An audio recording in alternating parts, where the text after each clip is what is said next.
Everyone, welcome back to the Mark Loeffler Experience. We've got another great show here for you today. We're going to be talking about the Bank of Canada announcements, their forecasts, what they think they're going to do with interest rates because they've changed again. They've been saying all along that end of 2022, that's when we're going to see things, but that's changed. And why has it changed? And kind of my predictions and where I think we're going to go with that. Let's get right into it. They basically have said that we are now going to see the start of interest rates climbing beginning next year in the second quarter. So right around now, so we just had a rate announcement yesterday that they haven't changed rates. So this is variable rates, the prime rate. This has nothing to do with bond rates, but we're going to talk a little bit about that as well. Basically, what's happened is they said, no, we're not going to change the prime rate until second quarter of next year. And basically what's changed is they were telling us they were looking at the fourth quarter of next year to do that. And why? Why this change? Well, one very good reason is the Bank of Canada is forecasting a 6.5% growth in GDP this year. No, I'm going to put this up here. So GDP growth of 6.5%. You can see on the little graph that we have here that it's not going to be the highest ever. We've had over 8s, 9s. Obviously, because in 2020 we had a significant drop, like the lowest pretty much ever. Like you can see the dip in 2009. That was obviously the crisis in the US that caused that. Before that, it's been quite a while, but you can see, so on the 25 year, it's been like so 6.5% will be the highest it's been since probably like the 70s. And then the 80s had a bunch of good years, and you can see these drops in the 80s, and we had the lowest drop ever, right?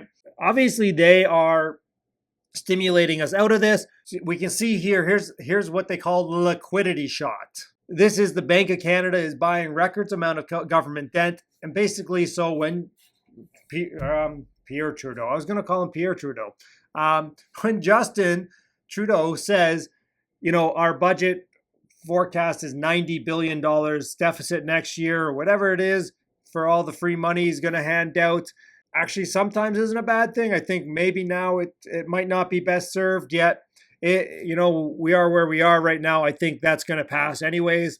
But you can see that the Bank of Canada is buying a heck of a lot of debt.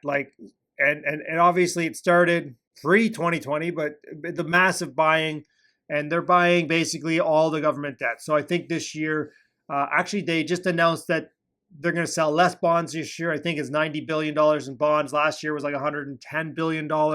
And you can see they bought most of it. Basically, they're forecasting this higher growth, and they think we're going to lead G7 nations. They think we're going to be ahead of the US in all of this for a couple simple reasons.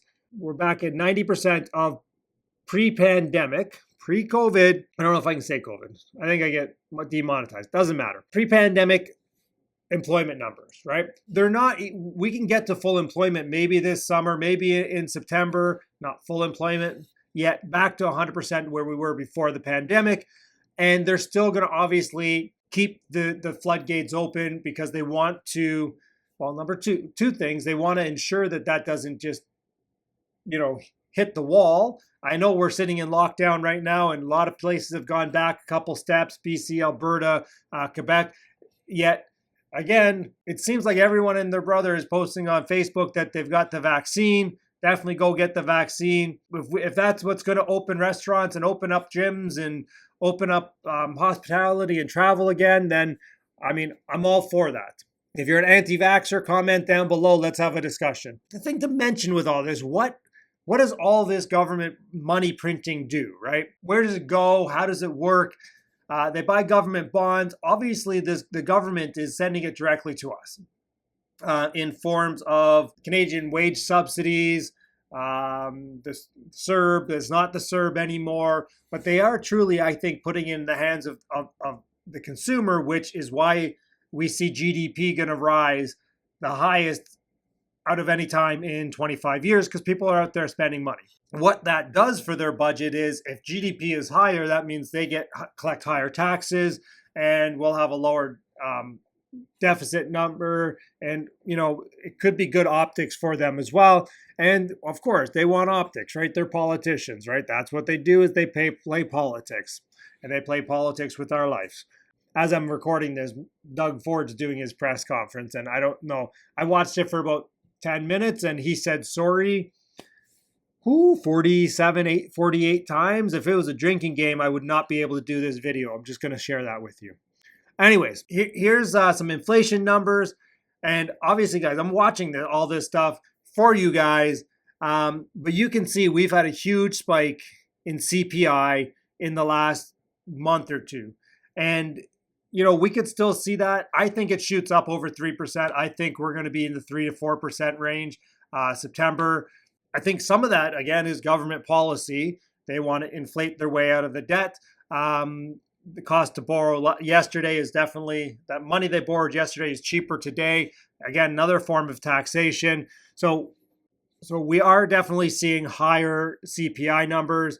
Still, lower than before the pandemic. And so some ways, yet obviously you can see in early pandemic, we were going for deflation. People stopped driving, people stopped going anywhere. Price of gas or oil went through the floor. With all this stuff, what does this matter to us? Why does it matter?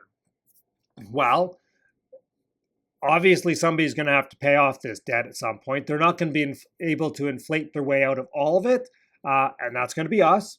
Things are going to cost more tomorrow than they cost for today. So if you're going to make a purchase, maybe better off do it today, and unless you're buying cash. Cash is going to be worth less tomorrow anyways.